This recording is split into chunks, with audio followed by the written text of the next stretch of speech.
Ձեզ եւ ձեզ մեծ ավետիս Քրիստոս հարյավի մեռելով։ Օրհնյալ է հարությունը Քրիստոսի։ Սիրելի հավատացյալ ժողովուրդ, այսօր ուրախությամբ ներկայացանք Կարմիր Կիրակի ուխտը Զովաշենում կառուցվող Սուրբ Վարդան Զորավար եկեղեցի եւ այսպես համեստ պայմանների մեջ, բայց հավատքով եւ հույսով առ Աստված աղոթելով մեր ուխտը կատարում։ Այո, բնությունն էլ զարթոնքի մեջ, կանաչած, գեղեցիկ, օրն էլ շատ լավ օր էր, ոչ շատ շոգ էր, ոչ շատ ցուրտ էր, եւ այսպես ներկայացանք ու գեղեցիկ մեր տոնակատարությունը կատարում ենք։ Գիտեք, որ Զատկից հետո կիրակիներից մեկը, այսինքն այս կիրակին կոչվում է Կարմիր Կիրակի, որովհետև կարմիրը ընդհանրապես մեր կողմից ընկալված է ամենաառաջին ոնց որ գույնը, որը մեզ հետ կապ ունի, դա արյան գույնն է։ Մարդ արդեն մանկուց տեսնում է արյան գույնը։ Տարբեր փորձանքների, խնդիրների կամ ուրիշ մեկի հետ կապված եւ այլը, եւ հասկանալի է, որ զատկական այս ուրախ օրերի մեջ այս կիրակի կոչվելը կարմիր մեր հայացքը ուղղորդում է նաեւ նահատակության եւ հոգեվոր սխրանքի վրա։ Գիտեք, ես մտածում էի, չէ որ Աստված Օրդին խաղաղության իշխանն է, չէ որ Տեր Հիսուս Քրիստոսի քարոզը միմյանց սիրեք, միմյանց ներեք, միմյանց հարգեքն է։ Իսկ ինչու Կարմիր Կիրակի։ Որովհետև եթե մենք Քրիստոսի քարոզներից միայն սա լսած լինենք, ապա թերիկ իմանանք ավետարանում Տիրոջ քարոզչության մասին, որովհետև Տերը ուրիշ տեղեր, ուրիշ տողերի մեջ ասում է, որ ես եկա որպեսի բաժանեմ, չկարծեք թե խաղաղություն տալու եկա, այլ եկա սուր տալու, եկա որ բաժանեմ ընտանիքի մեջ, երկուսը երեքից բաժանված կլինեն, երեքը երկուսից։ Եվ ես այսօր մտածում էի, թե արդյոք ինչու բաժանվել, չենք կարող բոլորս միասին Աստծուն պաշտել, ինչու բաժանվել։ Մի ընտանիք է, հայրը, մայրը, զավակները, 5 հոգի են, 6 հոգի են, 7 հոգի են, չգիտեմ, 3-4 հոգի են, բոլորով թող պաշտեն Տեր Հիսուսին եւ այլևս բաժանման խնդիր չկա։ Այո, տեսականորեն կարելի է այսպես մտածել, բայց գործնականում մենք տեսնում ենք, որ այսպես չի լինում ցավոք սրտի, այլ ճիշտ հակառակը բաժանումներ է սկսվում եւ ես կարծում եմ, որ բաժանումների պատասխանատվությունը անհավատ մարդկանց ուսին է, ինչու որովհետեւ երբ որ մարդ երկինք նայելով մտքով մտահայում է Աստծուն, իր տկար թերի մտքով ճանաչելով պաշտում է Աստծուն, քայլում է Տեր Հիսուս Քրիստոսի փշոտ եւ քարքարոտ ճանապարհը, երբ որ զգում է երկնքից եկած խաղաղությունը իր հոգու մեջ, երբ որ զգում է ապահովության են հզոր ձեռքը, որով Տեր իր թիկունքը պահած առաջնորդում է իրեն, երբ որ զգում է իրեն տրված Աստծու բազմաթիվ շնորհները, այն բազմաթիվ բարիքները, որ Աստված իրեն տվել է,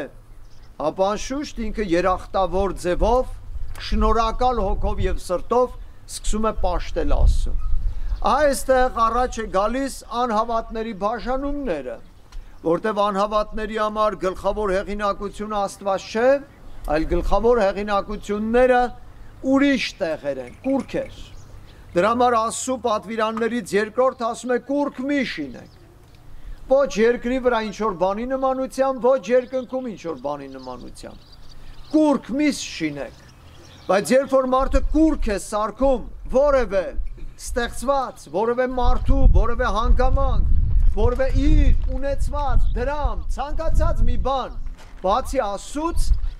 ապա հավատքը սկսում է տարբերվել։ Իսկ գիտեք, հավատքի տարբերությունից ահավոր մեծ վիճաբանություններ է սկսվում։ Հավատքի միաբանությունից է միություն գալիս։ հավատքի տարբերությունից մեծ վիճաբանություններ է սկսվում։ Գիտեք, երբ որ մարդը հավատում է Տեր Հիսուսին, անպայմանորեն չի, որ այդ մարդը տվյալ միջավայրի գլխավոր հեղինակությունն է։ Ամենատարբեր աստիճանի մարդիկ են հավատում Հիսուսին։ Եվ ես 30 տարի է հոգևոր ճանապարհի մեջ փնտրում եմ այս հարցի պատասխանը, բայց ինձ թվում է մինչև կյանքիս վերջել չեմ կարող գտնել, թե արդյոք որ մարդն է, որ պաշտում է Հիսուսին։ Ինչու՞։ Մեկը պաշտում է, մյուսը չի պաշտում։ Որն է գաղտնիքը պաշտողի։ Որտեղից համոզվածությունը, ինչու սրա մեջ համոզվածությունը գոյացավ, մյուսի մեջ չգոյացավ, ինչու։ Սա առեղծվածային հարց է։ Արդյոք այս մարդը գլխավոր հեղինակություն էր մի միջավայրի դրա համար։ Տեսնում ես, որ ոչ։ Արդյոք ամենախեղճն էր դրա համար։ Տեսնում ես, որ ոչ։ Եվ տեսնում ես Աստծո զավակները, Աստծո ծառաները տարբեր կարգավիճակների մեջ։ Ամենախեղճ ծառայական կենցաղից մինչև չգիտեմ, զորավոր հրամայական կենցաղի մեջ, բոլոր տեսակի կենցաղների մեջ Աստծո ծառաները պաշտում են Աստծուն։ Հետևաբար, երբ որ իրենք պաշտում են Աստծուն, արդեն հակադիր ուղղություն ունեցող մարդիկ սկսում են վիճաբանել եւ այստեղ մեծ խժդժություն լարում եւ մինչեւ մահվան է հասնում այս հանգամանքը։ Գիտեք, Քրիստոսի 12 առաքյալներից 2-ը եկան Հայաստան։ 2-ը իրենց քարոզչության բույրը բերեցին։ Քրիստոսի հարության անմահության հույսը բերեցին։ Բայց գիտեք, որ 2-ն էլ իրենց կյանքով հատուցեցին մեր հողի վրա։ Եվ գիտեք ինչպես։ Երբ որ Թադեոս առաքյալը մտավ հայոց Աբգար թագավորի մոտ, Աբգարը մինչև գետին խոնարհվեց։ Աբգարը հավատացյալ մարդ էր։ Մինչև Թադեոսի գալը արդեն նա լսել էր Հիսուսի մասին եւ հավատում էր Հիսուսին, նույնիսկ նամակ գրելով խնդրել էր, որ դու արի իմ Եդեսա քաղաքը միասին իշխենք։ Բայց Տերը բնականաբար չէր եկել, բայց Թադեոսին ուղարկեց։ Ուրեմն Աբգարը մինչև գետին խոնարհվեց եւ Թադեոսի առաջ բաց գտնվեց բոլոր դռները հայոց արքունիքում։ Եվ նա բազմաթիվ մարդկանց մկրտեց, բազմաթիվ մարդկանց ճշմարտության լույս գիտությանը բերեց եւ Աբգարից վերցնելով իրավունքի նամակներ, ավելի դեպի արևելյան Հայաստան խորացավ, գալով նրա զորահրամանատար Սանատրուկի մոտ։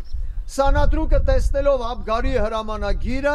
բնականաբար ընդունեց Թադեոսին, բնականաբար այդպես միառժամանակ հավանեց Թադեոսի ներկայությունը մեր մեջ եւ նրա աղջիկը Սուրբ Սանդուղքը հավատաց Տեր Հիսուսին, բայց տեսեք, երբ որ Աբգարը վախճանվեց Եդեսիայում, Սանատրուկը վերադարձավ հեթանոսության եւ դեմքը կախեց Թադեոսի առաջ։ Ինչ պիտի աներ Թադեոսը։ Պիտի վախենար Սանատրուկից։ Քրիստոսի առաքյալները ոչ ոքից չեն վախենում։ Եվ նրանցից 12-ից 11-ը նահատակություններով մեռան։ Հովհաննեսն էլ բազմաթիվ աքսորների ենթարկվեց տանջանքների եւ որևէ մեկից չվախեցավ եւ չուրացավ Տեր Հիսուս Քրիստոսին։ Բնականաբար Սուրբ Թադեոսը զարմացավ Սանատրուկի ապերախտության վրա եւ այն զարմանքի դիմաց իր կյանքով վճարվեց։ Սանատրուկը սպանեց նրան, անգամ սպանեց իր դստերը Սուրբ Սանդուղթկույսին եւ շատ քրիստոնյաների սպանեց եւ հեթանոս Սանատրուկը մնաց իր հեթանոսության մեջ, այդպես էլ աստվածային լույս գիտությանը չհասնելով։ Տեսակ առաջին արյան ճապաղիկ Հայաստանում, սա առաջին նահատակությունն էր Հայաստանում։ Սրանից հետո Բարդուղիմեոսն էր Դումիասա Հայաստանում։ Եվ այստեղ եւս խնդիրներ առաջացավ, որովհետեւ Բարդուղիմեոսի քարոզչությունը աննկատ չէր կարող մնալ, այլ Բարդուղիմեոսին եւս սպանեց Սանատրուկը։ Տեսակ երկու առաքյալներ իրենց կարմիր արյունը հեղեցին մեր հողի վրա, եւ այս կանաչ դալարությունը, ծլարցակումը նաեւ իրենց արյան հեղման արդյունքն էր, որտեւ Թադեոսը նահատակվելուց առաջ խնդրեց Աստծուն ասելով. Տեր, այս բարբարոս ժողովրդին քեզ ժողովուրդ դարձրու աղաչում եմ։ Եվ նրա խնդրանքը ընդունելի եղավ։ Իր նահատակությունից հետո, գիտեք, 2 դար հետո Գրիգոր Լուսավորիչը մեջտեղ եկավ եւ ամբողջ հայ ազգը դարձավ քրիստոնյա։ Գիտեք, մենք քրիստոնյա ժողովրդի սերունդներ ենք եւ ապրում ենք 21-րդ դարում։ Մեզ այդպես պատմությունը, երբ որ պատմում են, ասում են, միջնադարում շատ վատ էր, սպանում էին իրար մարդիկ, կեղեքում էին իրար մարդիկ, որովհետև կային կուլակներ, չգիտեմ, ինչեր այնտեղ տարբեր հասարակական կառուցվածքներ, գյուղացի մարդը չէր կարողանում հարկն ու տուրքը տալ։ Եվ գիտեք, եւ ոչ մի դպրոցական չգիտի, որ հիմա էլ հարկ ու տուրքը ոչ մի գյուղացի մարդ չի կարողանում տա, որ ամեն մի գյուղացի չգիտեմ ինչքան տոկոսների ու հիմա էլ բանկային համակարգի կեղեքման տակ են եւ եթե հանկարծ բանկային համակարգ այդպես գրագետ է թվում 21-րդ դարին է թվում, երբ որ մի համեստ գյուղացի մարդ չի կարողանում, ապա տունը խլում են իր ձեռքից իր տոկոսների կամ պարտքերի վարկերի դիմաց։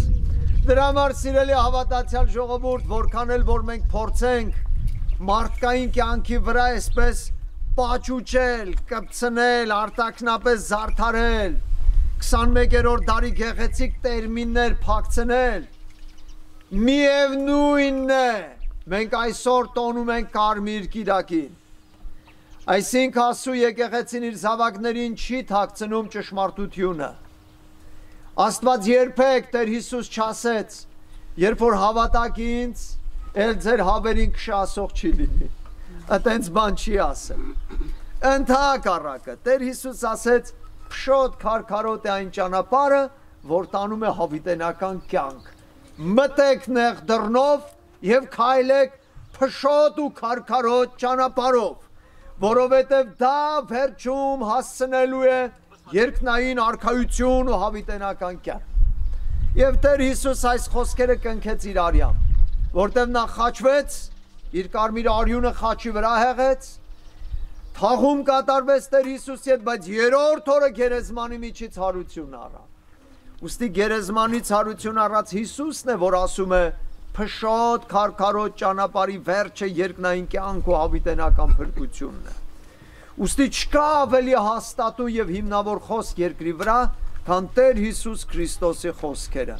Ուստի ես հավատում եմ Հիսուսին եւ քայլում եմ իմ Տիրոջ ետևից։ Հիսուս իմ Տերն է, իմ Աստված, իմ լույս, իմ կյանք ու իմ հույսն է։ Ցանկացած նեղություն հաղթահարում եմ հուսալով Հիսուսին, երկինք նայելով, խաչակնքելով եւ աղոթելով։ Ցանկացած նեղություն կլնի կենցաղական, կլնի քրիստոնեական հալածանքների պատճառով, որտեղ գիտեք Տեր Հիսուսի խոսքը հենց որ սկսում ես կատարել, անպայման սրերի ես հանդիպում եւ անպայման հալածանքի եւ նեղության ես հանդիպում։ Ուստի քաջ եղի, զորացի Սուրբ Հոգով լցված,